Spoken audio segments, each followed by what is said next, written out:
My mom's new husband insisted on family rules, but when he locked our phones in a safe and banned us from visiting anyone, I realized he wasn't protecting us. He was trapping us.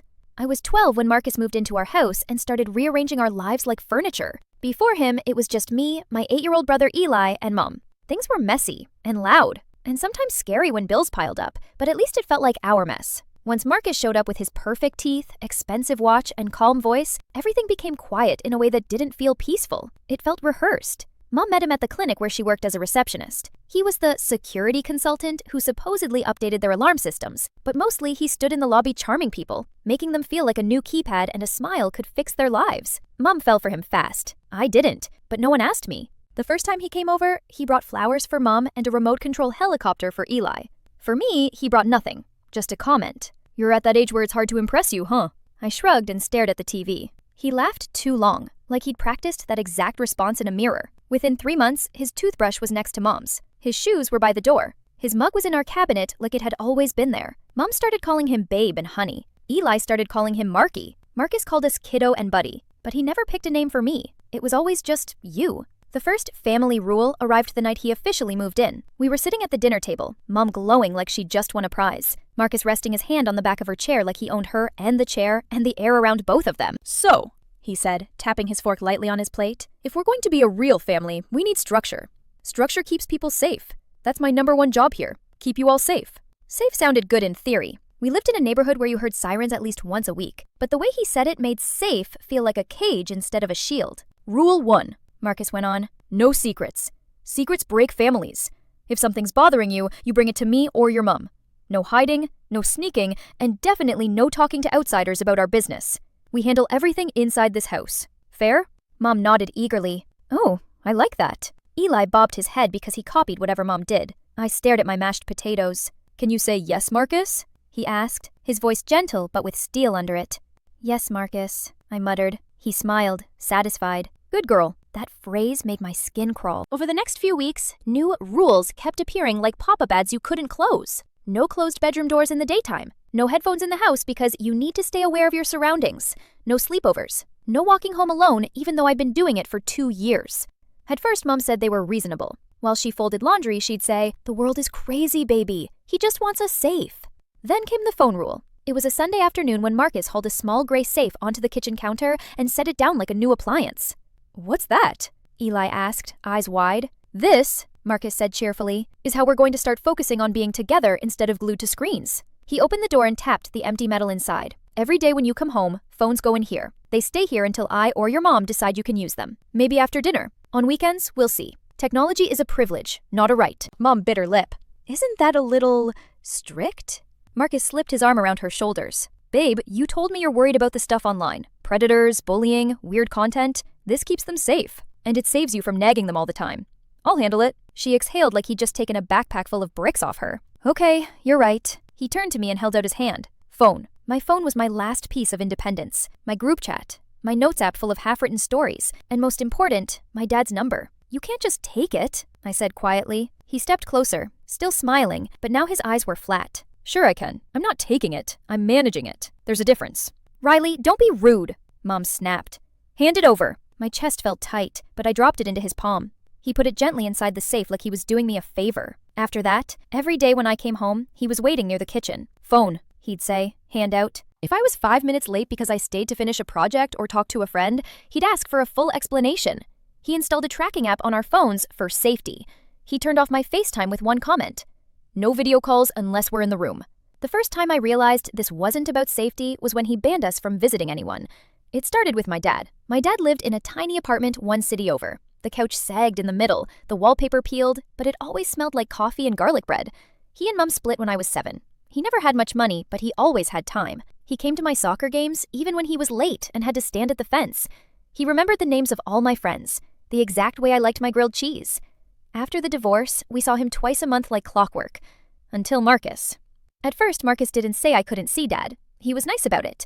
Too nice. "It's such a long drive," he'd tell Mom, frowning at a gas price app. "You're working yourself to death already. Maybe your ex can come here next time." But something always came up. Marcus had to work. The car needed maintenance. Mom was exhausted. Dad's visits got pushed. Then, "We'll reschedule." Then, "We'll figure something out." And then nothing. One night at dinner, I finally said it out loud. "I miss Dad," I blurted. "Can we please see him this weekend?" The room went quiet. Mom's fork hovered midway to her mouth. Marcus laid his carefully on the plate like we were in a fancy restaurant. "Your dad is struggling," he said. "He's not stable. You know that, right? He missed child support twice this year. He lives in a place that isn't exactly safe. I'd rather not expose you to that." "He was fine before you came," I shot back. "Riley!" Mom hissed. "He's my dad," I said, my throat burning. "You can't just erase him." Marcus leaned back, studying me. "I'm not erasing anyone. I'm prioritizing. As head of this household, that's my job. Right now, visiting him is not a priority. You have school, activities, a stable home. Focus on that."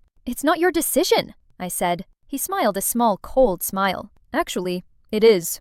That Friday, I tried calling Dad from the school bathroom between classes. 3 rings, then voicemail.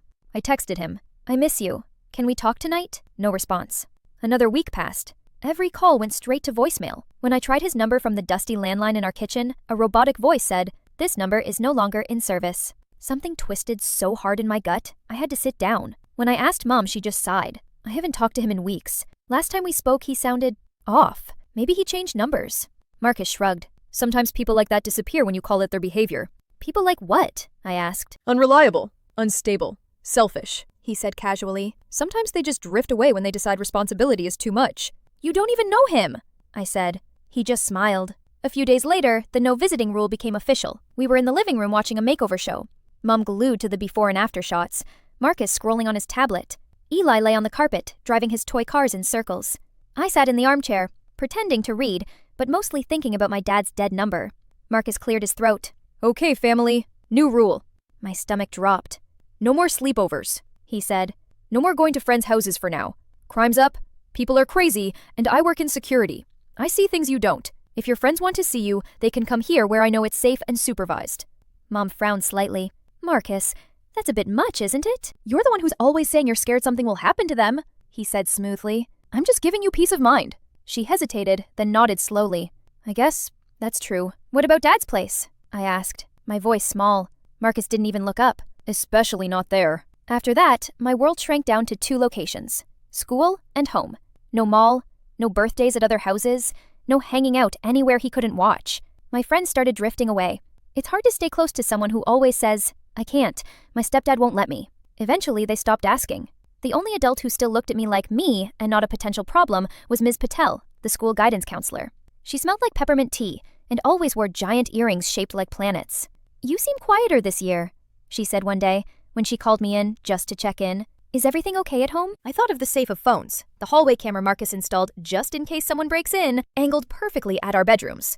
The way Mom's laugh had become small and checked, like she looked at Marcus first before finishing it. "We have more rules now," I said carefully. "My stepdad is strict." "Strict how?"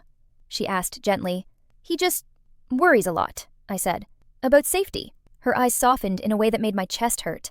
"If you ever feel like those rules are more about control than safety, you can talk to me. That's not just allowed. It's my job." "I'm fine," I lied. I wasn't. I found out how not fine things were when Eli started changing. He'd always been loud, all sound effects and soundtracks, narrating his car races and dinosaur battles. Now he moved his cars in slow, quiet loops. He flinched when Marcus called his name. He stopped humming. One night I heard him crying through the wall we shared. I pressed my ear against the drywall. "It was an accident," he whispered. I'm sorry. I crept into his room. His door was half open. The hallway camera's red eye blinked at the end of the hall. Eli sat on his bed, clutching his stuffed dinosaur, cheeks shiny. "Hey," I whispered. "What happened?" He jerked like I'd shocked him. "Nothing." "Eli," I said softly. He glanced at the door, then at the camera in the hallway, like he expected it to sprout legs and walk in. "If I tell, I'll be in trouble," he whispered. "With who?" Marcus said, "Big trouble. Like boarding school trouble. Somewhere far, with no toys, no family." His voice wobbled. "'Cause I almost told Mom about the time he grabbed your arm in the kitchen. He heard me. After he took me in the garage and said there are places they send kids who lie and try to break families." I felt something in me shift from fear to something sharper. Anger, maybe. Or survival. This wasn't just uncomfortable anymore. We were being caged. I just didn't know how to get out. The crack in his control came during a storm. The wind roared all afternoon, rattling the windows. Rain hammered the roof. The lights flickered once, twice, and then clicked off completely. "Great," Mom groaned. "Power's out. Everyone stay calm. Marcus said, heading straight for the kitchen drawer where he kept a flashlight. No one goes near the windows. Riley, Eli, stay in the living room. I'll check the breaker. In the dark, the camera's red light went dead. I felt the absence of that blink like someone had just lifted a brick off my chest. Can I use my phone for light? I asked. I don't want to trip. He hesitated, then nodded. Battery saver mode. No calls, no texting. We don't know how long this'll last. He unlocked the safe long enough for us to grab our phones. The moment mine touched my hand, my heart started pounding. He stood there while we turned on our flashlights. The second he disappeared down the hallway, I dropped the brightness on my screen and opened messages. Ms. Patel's number sat near the top. She'd given it out once. If you ever have a crisis, you can text me. I might not answer right away, but I'll see it. My thumbs shook. I need help. Can't talk. Stepdad controlling everything. Phones locked in safe, cameras in house, no visits, no dad. Please don't reply. Call CPS/police to check. Don't say I texted. I hit send, deleted the thread, then opened a random game so it looked like that's all I'd done. Lightning flashed, lighting up the hallway where Marcus worked on the breaker box. He glanced toward us. I pretended to be super interested in a stupid puzzle app. The lights came back half an hour later. He collected the phones without comment. For 2 days, nothing happened. My brain went back and forth. Maybe the text didn't send. Maybe she changed her number. Maybe she thought it was a prank. Maybe she told someone and they shrugged. On the third day, the doorbell rang during dinner. We all froze. Nobody ever used the front door. Our neighbors knew to use the side entrance. Packages got dropped and the delivery guys never waited. I'll get it, Marcus said, already pushing back his chair. I leaned a little to see past him. Through the frosted glass, I caught the outline of 2 figures and a glint of something shiny. A badge. He opened the door halfway. A woman in a navy blazer with a clipboard and a man in uniform stood on our porch. Rain dotted their shoulders. Good evening, the woman said. I'm Miss Garcia with Child Protective Services. This is Officer Lane. We received a report expressing concern about the welfare of the children in this home. We'd like to ask a few questions. Mom's fork clattered onto her plate. What? That's ridiculous. Who would? Marcus gave a light, strained laugh. There's been a mistake. Everything's fine here. Isn't it, kids? His eyes flicked to me for half a second. Warning. My heart hammered. Miss Garcia looked past him. The living room was spotless. No shouting, no bruises, just a normal family in the middle of dinner. I'm sure it's nothing, she said, but we're required to follow up. It shouldn't take long. A quick walkthrough, a chat with each child. Standard procedure. Mom twisted her hands together. Can't we just schedule something? The kids are eating. It really is best if we see things as they are, Ms. Garcia replied. It'll go faster that way. For a moment, I thought Marcus would slam the door. His jaw ticked. Then he stepped aside. Of course, he said smoothly. We have nothing to hide. They did a tour of the house. Ms. Garcia asked about the camera in the hallway, the safe on the counter, why the house phone was unplugged. Oh, that, Marcus said with a smile. I work in security. The camera is in case of break-ins. The safe is for electronics and important documents. The landline gets non-stop spam calls. Cell phones work better. Everything had a neat excuse. She interviewed Eli first in the kitchen. I sat on the couch with Mom and Officer Lane. The TV was still on, sound muted. Marcus hovered in the doorway pretending to tidy. Then Ms. Garcia called me. Riley, can we talk in your room? She asked. Marcus cleared his throat. Door open, please. For this, it needs to be mostly closed, she replied. Policy. She shut it until only a thin stripe of hallway was visible. We sat on my bed. She flipped to a fresh page on her clipboard. Riley, she said, you're not in trouble. I just need honest answers. Do you feel safe at home? The first family rule. No secrets, no talking to outsiders, rang in my head so loudly I almost couldn't hear her. Sometimes, I said. Sometimes you do feel safe. And sometimes you don't, she clarified. I nodded. What makes you feel unsafe? She asked gently. You can start with little things. He controls everything, I whispered. He takes our phones and locks them up. We're not allowed to go anywhere except school. I don't have a house key. If I get home first, I have to sit on the porch until he or my mom comes. He put cameras in the hallway. He decides who we can talk to, even family. Her pen moved fast. Does he ever hurt you? She asked. Hit you, shove you, grab you? He grabs, I said. Hard. Mostly when he's correcting us. He yells a lot at Eli, and he tells him that if he tells Mom things, he'll get sent away. Sent away where? She asked. Some boarding school with no toys and no family. Somewhere far. She wrote that down too. Has he ever touched you in a way that made you uncomfortable? She asked, her voice even softer. I thought about his hand resting too long on my shoulder. His eyes not where they should be. The way the red camera light made me feel like I never had a private second. Not like, you know, I said. But he watches me all the time. It feels like being in a zoo. She nodded. And your dad? When was the last time you saw or heard from him? Months, I whispered. His number stopped working. Marcus says he's unstable, that he's better out of our lives. But my dad would never just stop calling. Never. Do you know his full name and where he lives? She asked. Daniel Rhodes, I said. He lived on Pine Street in Parkview Heights. Apartment 3B. She wrote it carefully. Thank you. What happens now? I asked. Now I talk to your mom and Marcus again. And my supervisor. And probably your school, she said. We might come back. We might talk to you more. I can't promise it will be fast, but I can promise we're listening. For now, I need you to be as calm and normal as you can. No sudden confrontations. Can you do that? I've been doing that for months, I said. She gave me a sad little smile. I figured. They left about an hour later.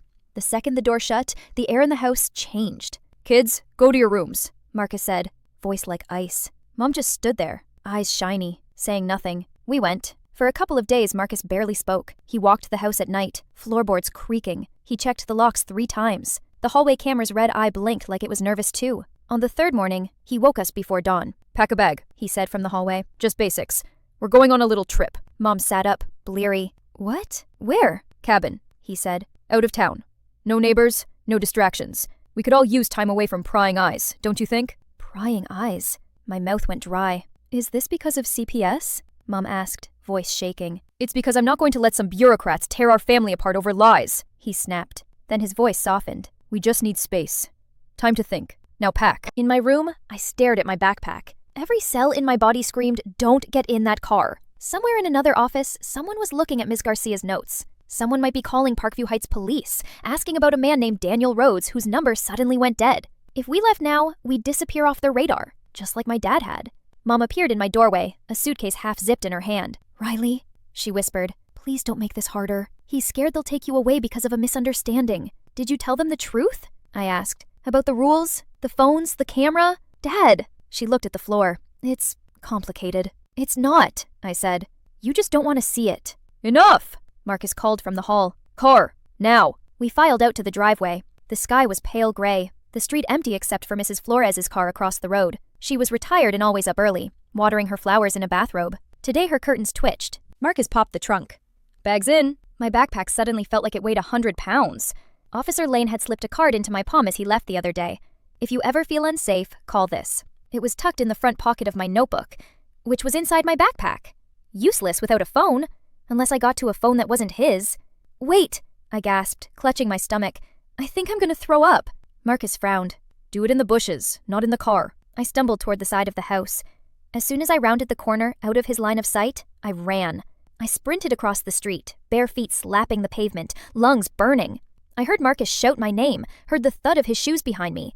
I crashed into Mrs. Flores's porch and hammered on the door. Please, open up, please! The door flew open. Mrs. Flores stared at me, shocked. Riley? What on earth? Call the police, I gasped. Please, right now. Tell them it's about the CPS thing. He's trying to take us away. Please! Behind me, Marcus's footsteps pounded up the sidewalk. Her eyes flicked over my shoulder. Her jaw tightened. She stepped out onto the porch, putting herself between me and the street. Is there a problem? She called, voice sharp. Marcus slowed. Riley's overreacting, he said calmly. We're going on a family trip. Teenagers, you know, drama. Get inside, mija, Mrs. Flores said, without taking her eyes off him. I slipped behind her. She kept one hand on the doorframe like she was holding the house in place. I'm calling 911, she said. If everything's fine, you have nothing to worry about, right? His smile cracked. Just a little. There's no need for that. CPS already came. It's handled. Then they won't mind a follow-up, she said. You can wait right there until they arrive. He swore under his breath and backed away. The next hour was a blur of sirens and voices and questions. Ms. Garcia returned with 2 officers. They spoke to Mrs. Flores, to Mom, to me, to Eli. They checked the house again. This time, they looked at the rules and cameras and safes with less patience. Halfway through, Ms. Garcia stepped aside to answer a call. When she came back, her face was different. Riley, she said quietly, remember when you gave me your dad's name?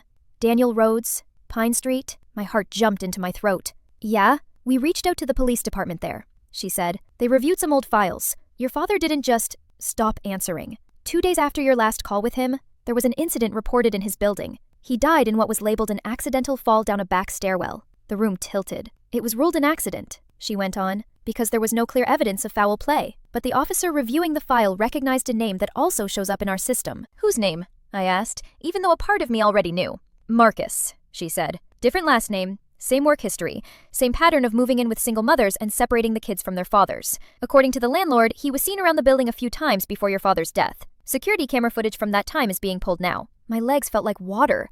So I couldn't say the word. We don't know exactly what happened yet, she said, but they're reopening the case as a potential homicide, and until we know more, you and Eli are not going anywhere with him. They arrested Marcus that afternoon. He didn't shout or fight. He just watched us through the back window as the patrol car pulled away. That night, Mom finally looked me in the eye and said, "I should have listened to you." Investigators started calling about Dad, about old files and inconsistencies. I didn't understand everything, but I understood this. Marcus's rules had only worked while we were scared and silent. The moment we told someone, the lock stopped working. And finally, we exhaled again.